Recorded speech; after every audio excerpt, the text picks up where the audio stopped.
বন্ধুরা, আপনাদের মাঝে অসাধারণ একটি গল্প নিয়ে চলে আসলাম।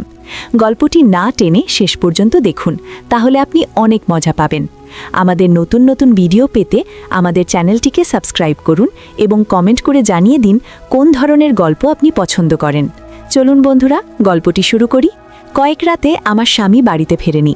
আমি ভয় পেয়ে শ্বশুরের ঘরে গেলাম। এরপর শ্বশুর আমার সঙ্গে যা করল তা শুনলে আপনাদের পায়ের তলা থেকে মাটি সরে যাবে। কারণ কিছু রাত এতটাই অন্ধকার হয় যে মানুষের জীবন থেকে সকল আলো মুছে দেয়। আজকের রাতটা আমার জীবনের এমনই একটা অন্ধকার রাত। আমার স্বামী অনেক এখনও বাড়ি ফেরেনি। রাত 12:30 বাজে। আমি বসার ঘরে তার ফেরার জন্য অপেক্ষা করছিলাম। আমার নজর বারবার ঘড়ির কাঁটার দিকে চলে যাচ্ছিল। সেকেন্ডের কাঁটার সঙ্গে সঙ্গে আমার বুকটাও ধকধক করছিল। আমি প্রার্থনা করছিলাম যাতে অনেক তাড়াতাড়ি বাড়ি ফিরে আসে। এরই মাঝে হঠাৎ করে কারেন্ট চলে গেল। পুরো ঘরটা অন্ধকার হয়ে গেল। আমার অন্ধকারে খুব ভয় লাগে, আর এখন চারিদিক অন্ধকার। এমনিতেই আমি অনেকের না ফেরার জন্য চিন্তায় ছিলাম, তার উপর এই অন্ধকার। আমি কিচ্ছু দেখতে পাচ্ছিলাম না। মনে হচ্ছিল যেন আমি অন্ধ হয়ে গেছি। আমি কোনো রকমে জিনিসপত্র টপকে নিজের ঘরের দিকে যাচ্ছিলাম। তখনই পাড়ার একটা কুকুর ঘেউ ঘেউ করে ডেকে উঠল। এত জোরে ডাকল যেন মনে হলো সে আমাদের উঠোনে চলে এসেছে। ভয়ে আমার প্রাণটা বেরিয়ে যাওয়ার মতো অবস্থা। বাড়িতে তখন আমার শ্বশুর নলিনীবাবু ছাড়া আর কেউ ছিল না। তিনি তার ঘরে ঘুমোচ্ছিলেন, আর আমি বসার ঘরে একা ছিলাম। আমার মনে হচ্ছিল যেন কুকুরটা আমাদের উঠোনে চলে এসেছে এবং সে যে কোনো সময় আমার কাছে চলে আসতে পারে। আমি ভয়ে ভয়ে আমার শ্বশুরের ঘরে গিয়ে পৌঁছলাম। আমি তার ঘরের দরজা ধাক্কা দিতে লাগলাম।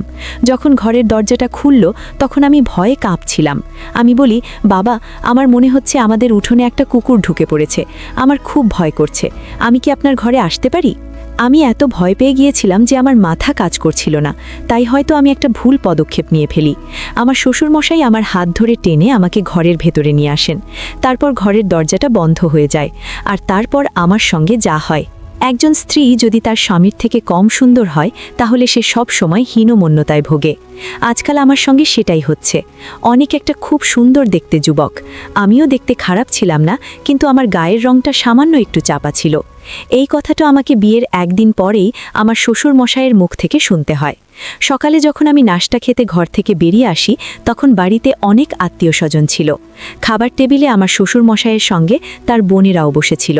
আমার শাশুড়ি মারা গিয়েছিলেন। আত্মীয়স্বজনদের মধ্যে বেশিরভাগই আমার শ্বশুর মশাইয়ের ভাই বোন ছিল। আমি তাদের সঙ্গে বসে নাশতা খেলাম।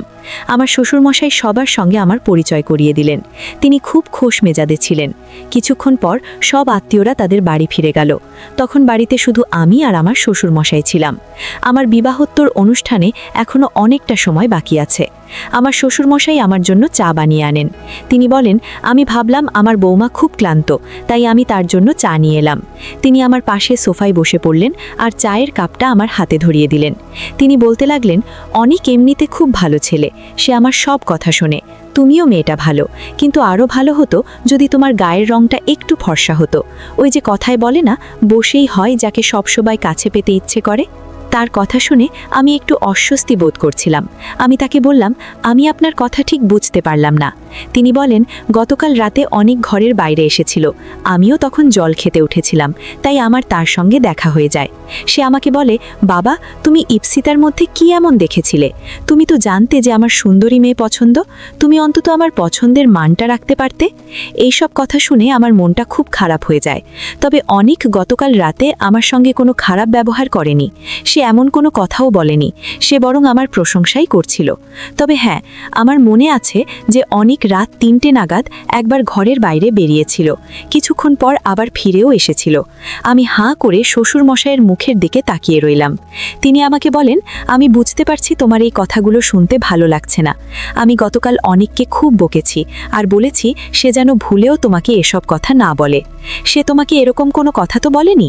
আমি মাথা নেড়ে বললাম, না, এই কথাটা আমার বিশ্বাস করতে কষ্ট হচ্ছিল, কারণ গতকাল রাতে অনেকের সঙ্গে আমার ব্যবহার খুব ভালো ছিল। নলিনীবাবু এর পরের কথাগুলো আমাকে আরও অবাক করে দেয়। তিনি বলেন, আমি বারবার বারণ করেছি সে যেন তোমার মনে কষ্ট না দেয়। তুমি কিছু মনে করো না মা, কিন্তু আমি যখন তোমাকে দেখতে গিয়েছিলাম তখন তুমি মেকআপ করেছিলে। তখন তোমাকে দেখে আমার ফর্সা মনে হয়েছিল, কিন্তু তোমার আসল রংটা তো। তার কথা শুনে আমি চুপ করে গেলাম। আমি বুঝতে পারছি না আমি কি জবাব দেব। হ্যাঁ, এটা সত্যি যে আমাকে যখন দেখতে আসা হয়েছিল তখন আমি একটু মেকআপ করেছিলাম, কিন্তু সেটাই তো স্বাভাবিক। আজকাল সব মেয়েরাই তো একটু আত্মসজ্জা করে। অনিকের সঙ্গে যখন আমার সম্বন্ধ পাকা হয়েছিল তখন আমি খুব খুশি হয়েছিলাম, কারণ শ্বশুরবাড়িতে আমার ভুল ধরার জন্য আমার কোনো শাশুড়ি বা ননদ থাকবে না। কিন্তু তখন কি আর আমি জানতাম যে আমার শ্বশুরমশাই বিয়ের পরপরই আমার খুঁত ধরতে শুরু করবেন? যেভাবে বিয়েটা হয়েছিল সেভাবেই বিবাহোত্তর অনুষ্ঠানটাও পেরিয়ে গেল।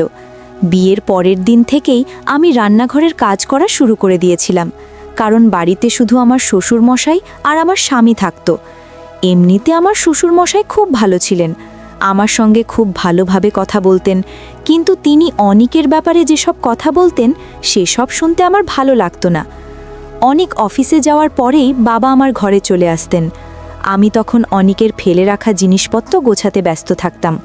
বাবা এসে বলতেন, তুমি তাড়াতাড়ি আমাদের জন্য নাস্তা বানাও, তারপর আমরা দুজনে বসে গল্প করব।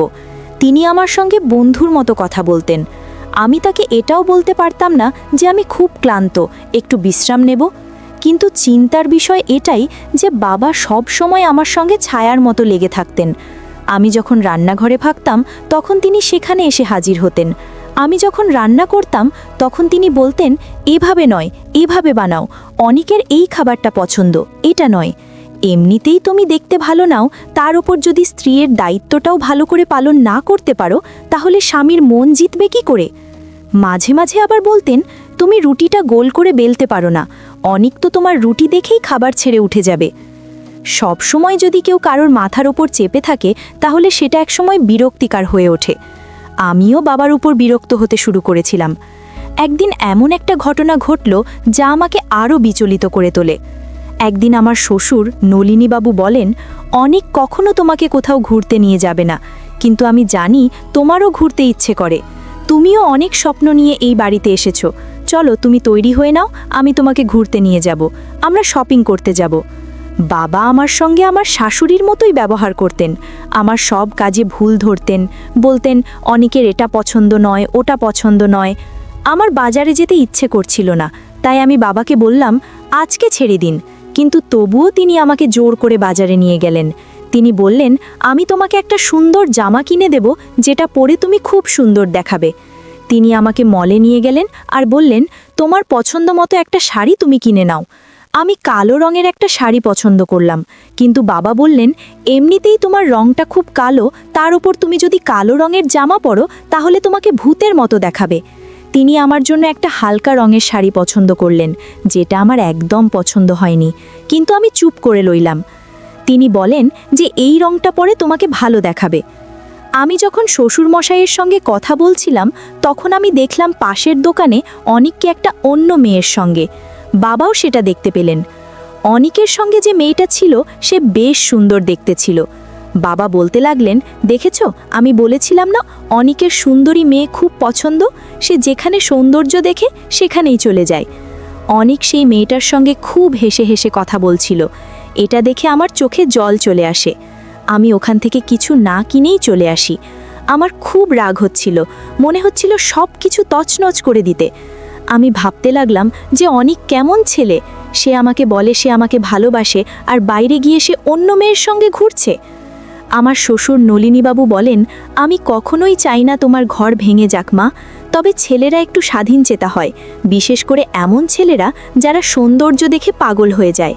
হ্যাঁ, তুমি যদি সুন্দর দেখতে হতে তাহলে হয়তো তোমার স্বামীকে ঘরে বেঁধে রাখতে পারতে। বাবা আমাকে জল খাওয়ান আর আমার পাশে বসে আমার মাথায় হাত বোলাতে থাকেন। বাবা বললেন, আমি অনিকের সঙ্গে কথা বলবো, কিন্তু আমি কিছু গ্যারেন্টি দিতে পারছি না। আমি অনিকের জন্য কি না করতাম, তার পছন্দের খাবার বানাতাম, তার পছন্দ মতো ঘর সাজিয়ে দিতাম, এমনকি নিজেকেও তার মনের মতো তৈরি করার চেষ্টা করতাম, কিন্তু অনিকের আমার এত আত্মত্যাগ চোখেও পড়ে না। রাতে যখন অনিক বাড়ি ফিরে আসে তখন আমি আমার ঘরে বসে কাঁদছিলাম। অনিক আমাকে জিজ্ঞেস করে, তোমার কি হয়েছে, শরীর ঠিক আছে তো? আমার তো ইচ্ছে করছিল এক্ষুনি বলে দিই যে আমি তোমার আসল রূপটা ধরে ফেলেছি, কিন্তু বাবা আমাকে অনেকবার বারণ করেছিলেন, বলেছিলেন যে এটা করলে আমার ঘর ভেঙে যেতে পারে। অনেক যদি জানতে পারে যে তুমি জেনে গেছো তার অন্য মেয়ের সঙ্গে সম্পর্ক আছে, তাহলে তার মন থেকে সব ভয় দূর হয়ে যাবে। আমি অনিককে বলি যে আমার মাথা ব্যথা করছে। অনিক বলে, চলো আমি তোমাকে ডাক্তারের কাছে নিয়ে যাচ্ছি। এমনিতেই তোমার গায়ের রং কালো, তার ওপর তুমি কেঁদে কেঁদে নিজের যা অবস্থা করেছো, তোমাকে একেবারে ভূতের মতো দেখাচ্ছে। আমার গালে একটা হালকা চাটি মেরে সে এই কথাটা বলে। কথাটা শুনে আমার খুব অভিমান হয়। আমি বলি, আমি যখন এতই খারাপ তখন আমাকে বিয়ে করলে কেন?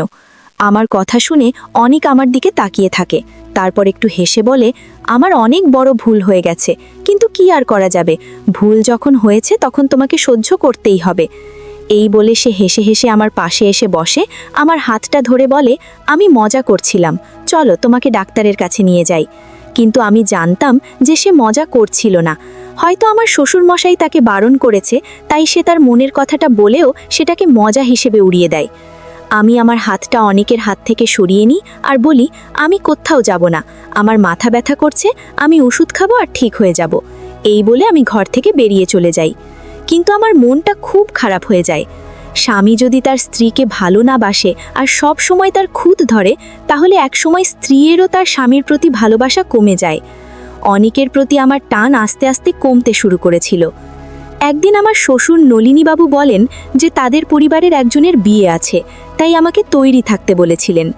আমি একটা সুন্দর কালো রঙের শাড়ি বের করে পরে ফেললাম। সেটা পরে আমি আয়নায় তাকালাম। আমার রং অতটাও চাপা নয়, হালকা চাপা, আর এই রঙের শাড়িটা পরে আমাকে বেশ সুন্দর দেখাচ্ছিল। সেই সময় অনেক ঘরে আসে আর আমার দিকে এক নজরে তাকিয়ে থাকে। ওকে দেখে আমার মনে হলো যে আমি হয়তো তার মনে প্রভাব ফেলতে পেরেছি। সে আমার পাশে এসে দাঁড়িয়ে বলে, তুমি যতই সাজগোজ করো না কেন, আমার মতো সুন্দর তুমি কখনোই হতে পারবে না। এই বলে সে আমাকে জড়িয়ে ধরে আয়নার সামনে নিয়ে যায়। আমার মনটা পুরো ভেঙে যায়। এতক্ষণ আমি ভাবছিলাম যে 1.5 ঘন্টা ধরে আমি যে এত সাজলাম সেটা সার্থক হয়েছে, কিন্তু অনিকের কথা শুনে আমার ভুল ধারণা ভেঙে গেল। মনে হচ্ছিল আমার শ্বশুরমশাই ঠিকই বলেন যে ছেলেরা সেই মেয়েকেই ভালোবাসতে পারে যারা দেখতে সুন্দর হয়। আমি অনিকের কাছ থেকে সরে আসি। রাগের মাথায় আমি আমার সব গয়না খুলে ফেলি। তারপর এক এক করে টিস্যু পেপার বার করে আমার মেকআপ মুছতে শুরু করি। এটা দেখে অনেক একটু গম্ভীর হয়ে যায় আর বলে, ইপসিতা, তুমি এটা কি করছো? আমাদের এমনিতেই অনেক দেরি হয়ে গেছে। আমি বলি, আমি কোথাও যাব না। অনেক বলে, এমন ছেলে মানুষই কেন করছো তুমি? তুমি একটা ছোট্ট ব্যাপারকে এত বড় করে কেন দেখছো? আমি বললাম, আমার ওখানে যাওয়া ঠিক হবে না, কারণ আমি তোমার পাশে মানাবো না। আর তোমার কাছে কি মেয়ের অভাব আছে? ওখানে অনেক সুন্দরী মেয়ে থাকবে, তাদের কারো সঙ্গে তুমি রাতটা কাটিয়ে এসো। এটা বলার সঙ্গে সঙ্গে অনিক আমার গালে একটা জোরে থাপ্পড় মারে। আমি এটার জন্য একদম তৈরি ছিলাম না। আমি অনিকের কাছ থেকে এটা আশা করিনি। অনিক বলে, এসব কি কথা বলছো তুমি? তোমার কি আমাকে দেখে সেরকম লোক মনে হয়? আমাদের গলার আওয়াজ এতটাই উঁচু ছিল যে ঘরের বাইরে পর্যন্ত আমাদের আওয়াজ শোনা যাচ্ছিল। আমি বলি, আমার সামনে ভদ্রলোক সেজো না অনিক। অনিক আমাকে চেপে ধরে বলে, বলো ইপসিতা, তুমি আমাকে চরিত্রের দিকে আঙুল তুলছ? আমিও তোমার চরিত্রের দিকে আঙুল তুলতে পারি। আমিও তোমার ব্যাপারে অনেক কিছু জানি, বুঝেছ? এটা শুনে আমার মাথায় আকাশ ভেঙে পড়ে। আমি অনেককে বলি, অনেক আমাকে ছাড়ো, আমার লাগছে। অনেক বলে, আমার আর ধৈর্যের পরীক্ষা নিও না, তুমি আমার এর বাইরে চলে যাচ্ছ। তোমাকে 5 মিনিট সময় দিচ্ছি, তাড়াতাড়ি তৈরি হয়ে বাইরে এসো। সেই সময়ে আমাদের দরজায় কেউ একজন ধাক্কা দেয়। অনেক আমাকে ছেড়ে গিয়ে দরজাটা খোলে। আমার শ্বশুরমশাই ঘরের ভেতরে ঢোকেন। বাবা বলেন, তোমরা এসব কি করছো? তোমাদের গলার আওয়াজ সারা বাড়িতে শোনা যাচ্ছে। অনেক বলে, বাবা তুমি ওকে বলে দাও ও যেন এইসব কথা মুখেও না আনে, তাহলে আমার থেকে খারাপ কিন্তু কেউ হবে না। এই বলে সে ঘর থেকে বেরিয়ে যায়। আমার শ্বশুরমশাই আমার কাছে এসে বসেন। আমি বলি, সবসময় অনেক আমাকে নিয়ে ব্যঙ্গ করে। আমাকে যখন ওর এতটাই অপছন্দ, তখন ও আমাকে বিয়ে করলো কেন? আমি জোরে জোরে কাঁদতে শুরু করি। আমার শ্বশুরমশাই আমাকে জড়িয়ে ধরে ভোলাতে শুরু করেন আর বলেন, অনেক এই রকমে, আমি ওকে বোঝাবো, তুমি চিন্তা করো না। আমি তো চাই যে তোমরা দুজনে সুখের সংসার করো, কিন্তু তার কোনো নমুনা আমি দেখছি না। আমার শ্বশুর বললেন, দেখো মা, ছেলেরা কখনো আপোষ করে না, মেয়েদেরই আপোষ করতে হয়। তোমাকে নিচু হতে হবে আর একটু ধৈর্য ধরতে হবে। আমি একটা লেখাপড়া জানা শিক্ষিত মেয়ে ছিলাম, আমি ভালো পরিবার থেকে এসেছিলাম। তা সত্ত্বেও আমি অনেকের সব কথা মেনে নিতাম। এরপরেও যদি অনেকের শুধু আমার খারাপটাই চোখে পড়ে, তাহলে আমি কি করতে পারি? বাবা বলেন, এখন তুমি তৈরি হয়ে নাও, না হলে ঝামেলা আরও বাড়বে। আমি না চাইতেও আবার তৈরি হলাম আর বিয়ের বাড়িতে গিয়ে চুপচাপ এক কোণে বসে রইলাম। অনেক বারবার আমার দিকে তাকাচ্ছিল। বেশ কিছুদিন আমাদের মধ্যে কোনো কথা হয় না। একদিন আমাদের বাড়ির দরজায় কেউ এসে করাঘাত করল। সাধারণত আমার শ্বশুর দরজা খুলতেন, কিন্তু তিনি ঘর থেকে বেরিয়ে এলেন না। দেখে আমি গিয়ে দরজাটা খুলি। আমি দেখলাম একটা কম বয়সী ছেলে এসেছে। সে জিজ্ঞেস করে, নলিনী বাবু আছেন? সে আমার শ্বশুর মশাইয়ের কথা বলছিল। আমি বললাম, হ্যাঁ আছেন। সে বলে, তিনি আমাকে বাড়িতে ডেকেছেন। আমি সরে দাঁড়ালাম যাতে ছেলেটা বাড়ির ভেতরে ঢুকতে পারে। আমি বাবার ঘরটা তাকে দেখিয়ে দিলাম আর সে বাবার ঘরের দিকে চলে গেল। তখনই আমার চোখ ছানা বড়া হয়ে গেল যখন আমি দেখলাম আমার শ্বশুর মশাইকে সামনের গলি থেকে বাড়ির দিকে আসতে। আমি অবাক হয়ে গেলাম এই দেখে যে আমার শ্বশুর মশাই যদি বাড়িতেই না থাকেন তাহলে এই ছেলেটাকে বাড়িতে আসতে বলবে কেন? আমি ছেলেটাকে জিজ্ঞেস করি যে সে এখানে কেন এসেছে। সে বলে, আমাকে নলিনীবাবু এখানে আসতে বলেছেন। আমি বলি, তুমি মিথ্যে কথা বলছো, বাবা তো এখন বাইরে থেকে ফিরছেন, তাহলে তিনি তোমাকে বাড়িতে আসতে বলবেন কেন? আমি যখন ছেলেটার সঙ্গে কথা বলছিলাম তখনই বাবা বাড়িতে এসে পৌঁছান। বাবা সেই ছেলেটাকে দেখে আমার দিকে বিস্মিতভাবে তাকায়। তখনই ছেলেটা দৌড়ে বাড়ি থেকে পালিয়ে যায়। আমি দেখে হতভাগ হয়ে যাই। বাবা আমাকে জিজ্ঞেস করেন, এই ছেলেটা কে? সে কেন এখানে এসেছিল? বাবার প্রশ্ন আমাকে বিচলিত করে। আমি বলি, সে আপনাকে খুঁজতে এখানে এসেছিল বাবা। সে বলছিল আপনি নাকি ওকে ডেকেছেন। বাবা বলে, তুমি কি ভেবেছো তুমি আমাকে যা বলবে আমি তাই বিশ্বাস করব? আমি তো এই ছেলেটাকে চিনিই না। আমার মাথা ঘুরতে শুরু করে। আমি বলি, আমি সত্যি বলছি বাবা, এই ছেলেটা আমাকে এটাই বলেছে। বাবা বলে, যে কেউ এসে তোমাকে বলবে যে সে আমার সঙ্গে দেখা করতে চায় আর তুমি তাকে বাড়ির ভেতর ঢুকতে দেবে? বাবা যখন আমার সঙ্গে তর্ক করছিলেন তখনই অনেক বাড়িতে ফিরে আসে। সে কিছু কথা শুনতে পেয়ে যায়। সে বাবাকে জিজ্ঞেস করে, বাবা কি হয়েছে? বাবা সঙ্গে সঙ্গে চুপ করে যান আর আমাকেও চুপ করে যেতে বলেন। অনেককে বলেন, না কিছু হয়নি। অনেক জিজ্ঞেস করলো কিন্তু বাবা কিছুই বললেন না। তারপর অনেক বলে যে সে শুনতে পেয়েছে যে বাড়িতে কেউ একজন এসেছিল। কে এসেছিল? বাবা বলে, তুমি বাদ দাও অনিক, আমি আছি, আমি সব সামলে নেব। অনিক আমার দিকে রেগে তাকালো। তারপর সে নিজের ঘরে চলে যায়।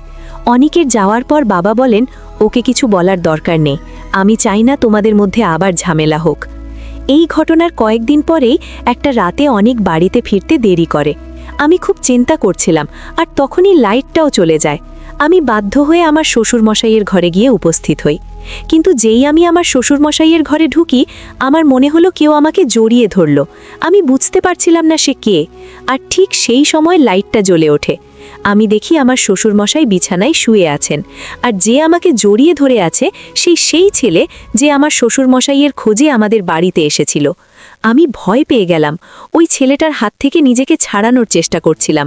আর ঠিক সেই সময় অনেক ঘরে এসে ঢোকে। এইসব দেখে তো অনেক রেগে গিয়ে ছেলেটাকে মারতে শুরু করে।